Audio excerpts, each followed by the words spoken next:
Hyderabad city welfare organisation की जानिब से बरसात मुतासरीन की मदद के लिए हैदराबाद, लतीफ़ाबाद समेत जामशुरू में ग़िज़ाई अजनास, राशन, पके हुए खाने की तकसीम जारी। मुखिल हज़रात से ज़्यादा मदद करने की अपील।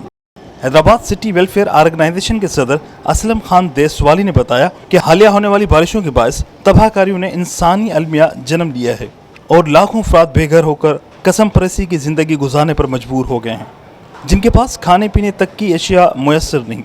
इन हालात में हमें अल्लाह ने इंसानी खिदमत का मौका दिया है कि हम सब मिलकर मुतासरीन की मदद के लिए आगे आएँ। इसी जज्बे के तहत हैदराबाद सिटी वेलफेयर ऑर्गेनाइजेशन ने हमेशा की तरह इंसानी खिदमत की रिवायत को बरकरार रखते हुए गुज़िश्ता एक हफ्ते से मुतासरीन की मदद का सिलसिला जारी रखा हुआ है, जिसके तहत अब तक लतीफ़ाबाद के तमाम मुतासरा इलाकों समेत हैदराबाद और जामशुरू के हज़ारों मुतासरीन में राशन, पके हुए खाने और दीगर ज़रूरी सामान तकसीम किया जा चुका है। और इस अमल में हैदराबाद सिटी वेलफेयर ऑर्गेनाइजेशन के तमाम ओहदेदार और वर्कर्स भरपूर काम जारी रखे हुए हैं।